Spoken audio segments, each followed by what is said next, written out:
Well, thank you very much for this opportunity. It's really been enjoyable. So just for background, tell us a little bit about how you figured this out. I mean, it's funny, some of the documents, we're trying to figure out who's the director, who's the producer, who's the filmmaker. Well, you're both filmmakers. So how does that work out in practice? Yeah, so can we share? Sure. Okay, This is how do that. Yeah, we share responsibilities and microphones. So for this particular project, we had a conversation kind of early on because we had been working together on the direction we wanted to pursue for this story. And so you could put your energy into being on camera a lot and also working with me on research and the pre-interviews. That made sense for me to direct it since I'll be behind the camera most of the time. And really, it was just about focusing on knowing the principles of drama, knowing where to put the camera, and working in with Natalie on the rest. Making sure that the story was protected, making sure everyone's interests were represented as best as possible. And yeah, just a lot of thoughtful work. It's probably unconventional typically in the filmmaking world. There's a lot of culture around authorship with directing, and it's more about having responsibility in protecting the story and the narrative, at least for this project. Yeah. So, but presumably you come back from Peru or your initial work in Boston with scores or hundreds of hours of material. So then the editing process starts. And did you know exactly what you wanted this film to say, or did it sort of evolve from the material that you get? Yeah, so whether you buy it or not, some people ascribe to this idea that there's only 7 plots. That may or may not be true, but they're at least a pretty good framework to figure out what kind of story you want to tell and how you want to tell it. So I picked one of those out and used that as a framework. This one was the same as Alice in Wonderland, basically, is what I used as a template. And then it's more continuously working with Natalie, working with Ollie, working with Jose, sharing edits, getting feedback, and making sure that every sequence feels appropriate to what it's preceding or how it's following the previous statements. And yeah, it was a lot of editing. There's a lot that we didn't use either. There's hours of other interviews that didn't make the cut because ultimately it's going to be a 1-hour film. Yeah. And I mean, we spent a lot of time conversing and just like really allowing the evolution and change of how the experience was gonna go from beginning to when we finished filming, and really just being able to be comfortable with the vulnerability and sort of uncertainty you feel when you're not sure how, this journey you go on is where it's gonna take you, both mental, emotional, spiritually, and physically. Like, how is all that going to, you won't know it until you're in it. And so I think, I had to really like allow the framework and a lot of trust in our partnership and our way of collaboration in terms of our creativity and the way we approach our work, that I think being able to have a level of that trust at that point was what really helped me like give the support I needed, but also take the initiative to make sure that what we were sharing was what needed to be shared. We were talking earlier about Huaripampa, and I have to say, I've lived in Andean communities for months at a time, and when I first screened the video and saw the main building, I thought, man, this looks like Canyon Ranch or something. I mean, there's like no Andean, housing unit or establishment that I've seen, but that's clearly wrong. So, I mean, it's a misconception. Could you talk about what the sort of underlying vision is? Obviously, supporting indigenous culture and indigenous food is at the heart of the mission, but there were some other things that you mentioned when we were chatting earlier about it's a requirement. You just can't pull out your American Express card and reserve a room and go there, right? Yeah, no, they'll be like, no, don't come here. Yeah, they're the community that we met, that were in charge of working the lodge, making sure the lodge was running and doing all the farming and the chef, and you saw that.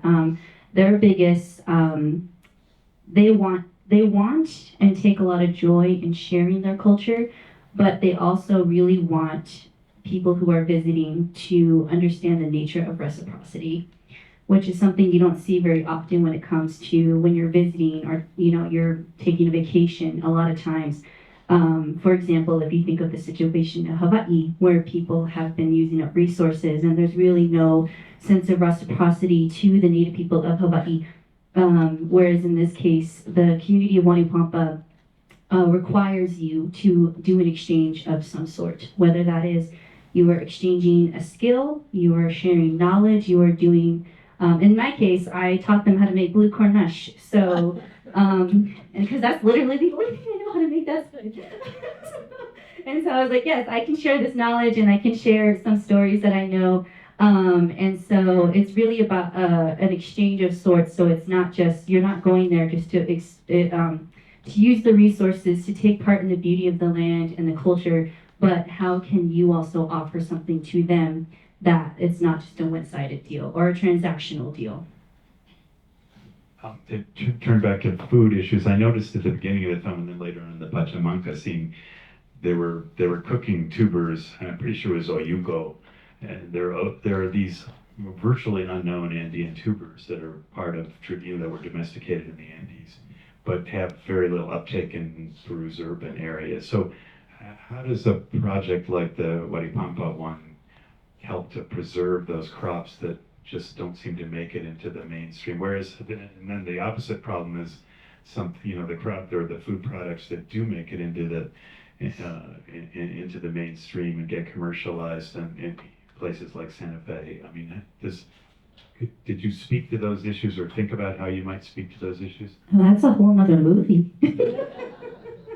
I mean, you have to also understand the complexity and sort of tricky nature of how, again, the act of sharing and the act of giving is seen so differently when you think of, like, for example, the life that we live here in what's known as the United States. There's a lot of value and monetary value placed on a lot of things, and when something becomes hot or something becomes like, ooh, this is the next cool thing that we can all buy or whatever, then it starts this, I want to say for me personally, a downward slope of like losing the nature of what value means and what that intent is supposed to be for when you put price tag on things. Which is the case, I don't even think just here, it's a global thing. When things become valuable or things start to be seen in a capitalist mindset, then that's what, for me, in my eyes, changes that, what you're talking about. And again, it's like, I love the joy and the happiness that the people here and so many other people and just people from across the world get from and sharing. But it's also really hard to do. Because, I mean, we see the world we're living in, right? I can't help but like want to protect and want to do what's right to make sure that these skills and knowledge and food that we have in our cultures are protected and are thriving. But also, like, again, this is like, I tell Ernie, I have these impending doom thoughts every single day of just like, I want the answer just as much as everybody else, and how to do that. And I just want more people to be asking that question to themselves every day. So hopefully we can not live like this anymore.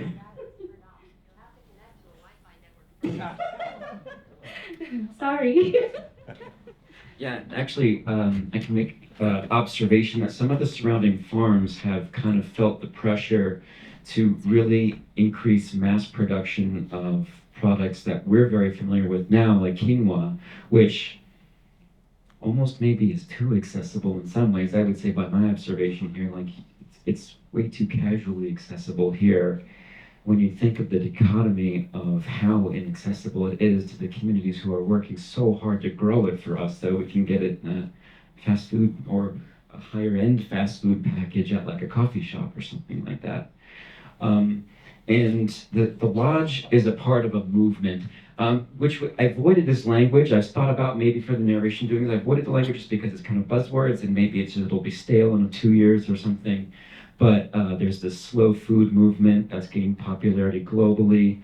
It finds a way to still be able to offer some of the things that can be cultivated without mass producing them to the degree that it's a detriment to the communities that have worked so hard to bring these into the world to begin with.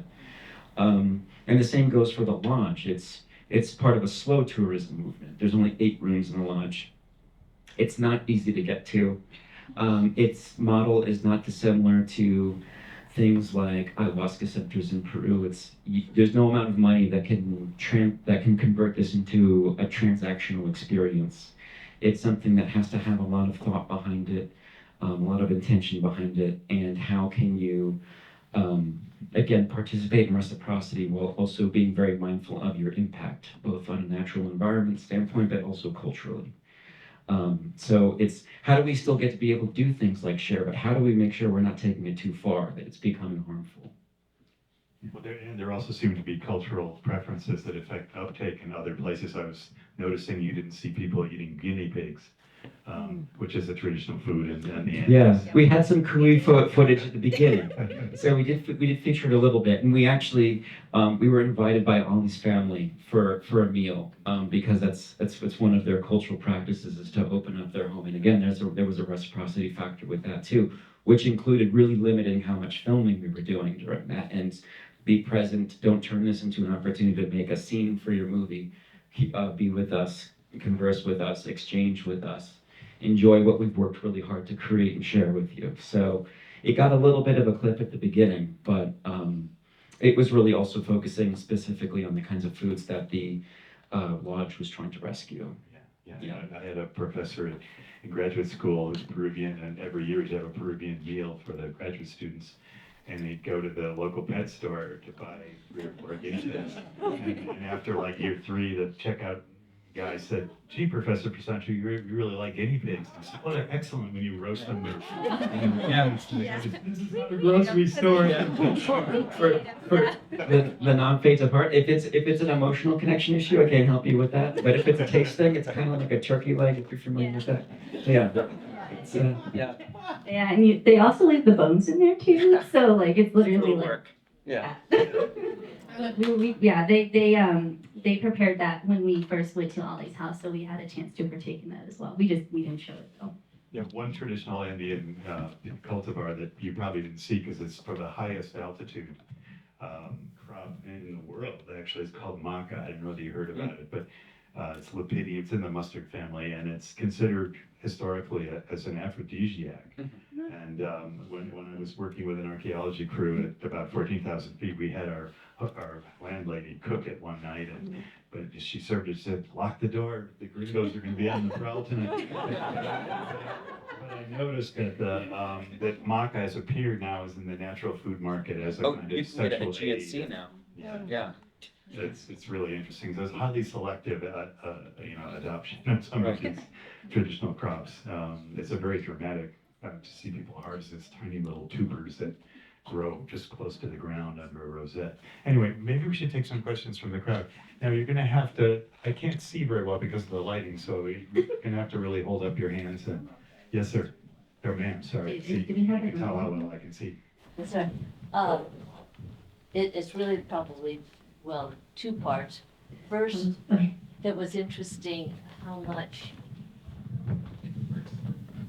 there was one thing that was kept coming up was the amount of hand gestures. You and Oliver and Jose, and I kept thinking, I wonder if her hands were tied behind her back, if she'd still be able to speak, only because it was so lively. And that really brings me to my other comment that I'd love to have some thoughts from you on, which is Indigenize the Plate. There were so many commonalities of roots and tradition, like where the pachamanca was cooked in the earth. I was at a gathering in Shiprock recently where they cooked corn that way, and it was a 12 hours to cook the wood down, and in a pit like that, and then to put the corn in and let it go all night. So did that surprise you at all, as finding so many, you were expecting that, or? Because I'm native. I mean, it went beyond food. Yeah. Of course. I think there's so much universal like exchange that happens with indigenous people because we've been here long before, again, colonialism and colonial borders were established. So we've all had contact with each other. So that to me is not surprising. I think the surprising thing for me was that, there was a lot of self-reflection that I had to have as a younger Native person to really understand where I was in that time and mind frame of being like, a teenager growing up and going out into the world for the first time and leaving my reservation for the first time to now being able to I'm going to be 35 next month, and that's still pretty young, but there's so much that shifted in my mindset from leaving my reservation to going back and understanding like the surprising realization of how much I have to undo in my mind and my spirit, and how a lot of times I forget that I'm not alone in that. And for me, that was my journey, was not necessarily finding out like, oh yeah, like we obviously all have similar ways of preparing food, because that has been what it has been for generations and centuries before colonial contact happened.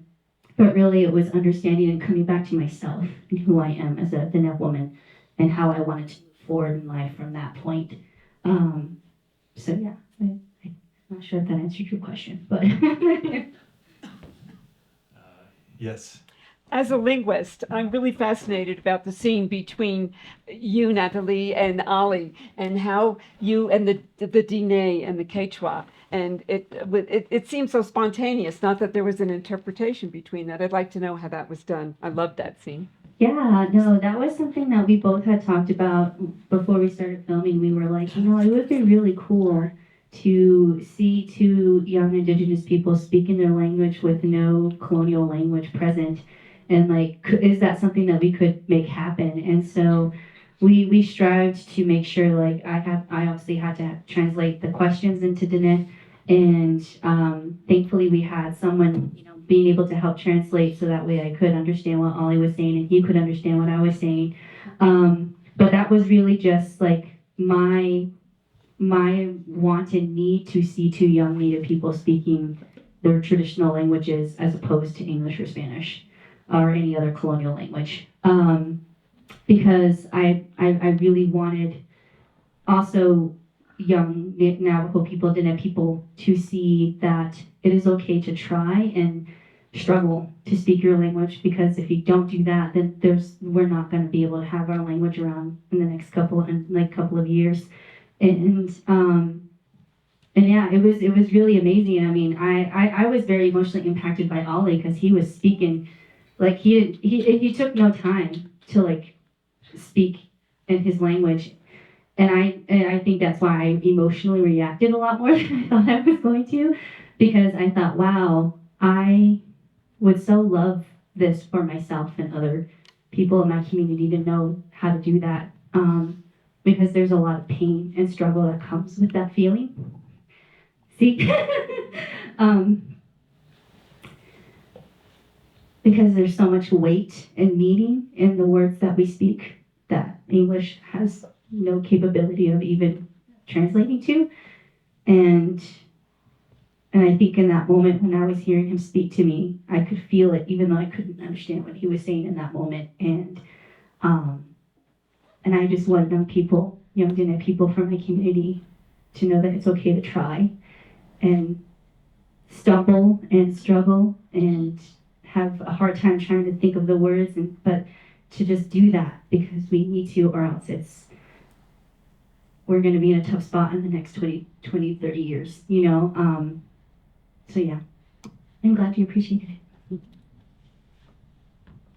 Yeah, I hate to favor people in the front, but it's hard to see in the back. Back there. Just a question about distribution. So those young people can see this. What are your plans?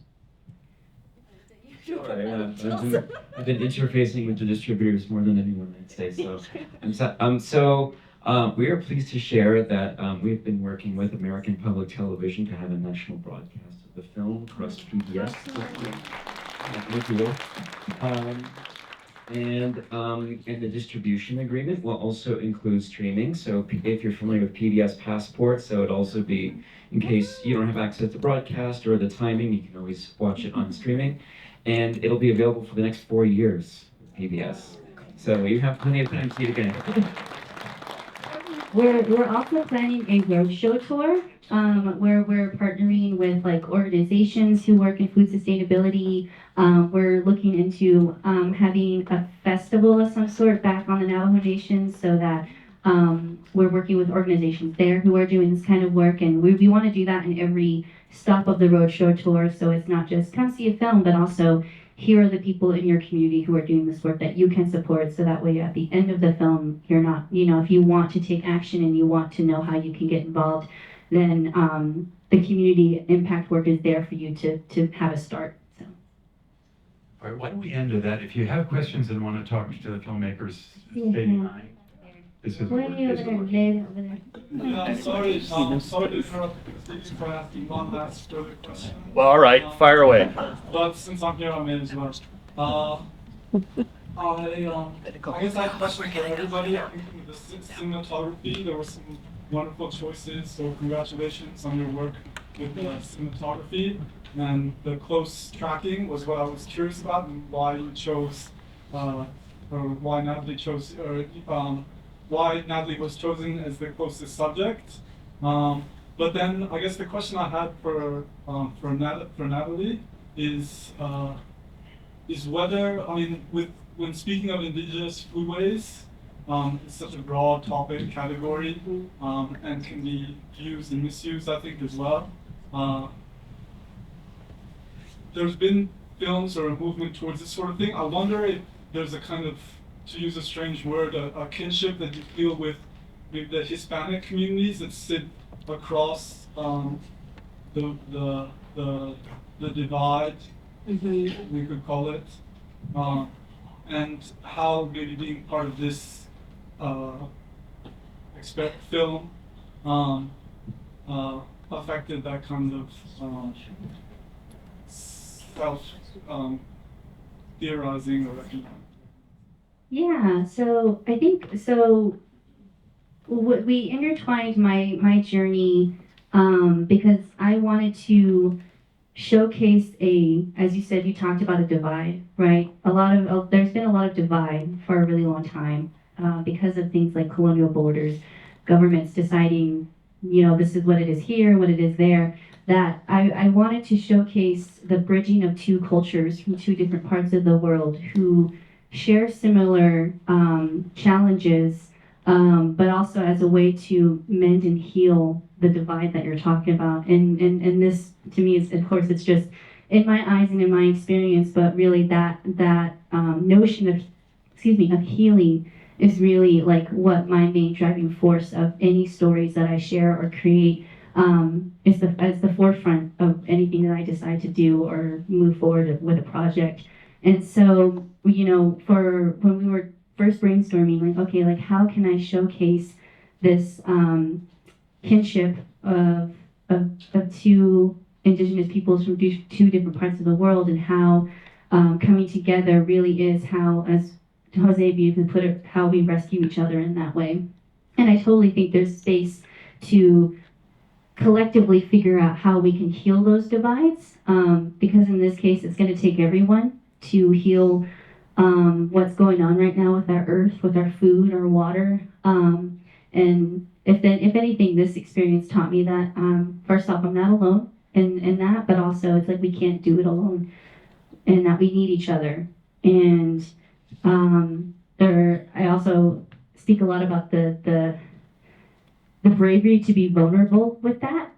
To be vulnerable and having to do that healing work is really difficult. And I think asking ourselves and each other and yourself if you are willing to do that vulnerable work of healing to move forward, to create change in so many ways, not just with food and culture and all that. I think it's just how the world needs to heal. Yeah, but I would love to talk more with you about that idea. Thanks Yeah. so much for the generous response. I also, just to queue up, sorry to take up the space, but thank you for speaking about Jose again.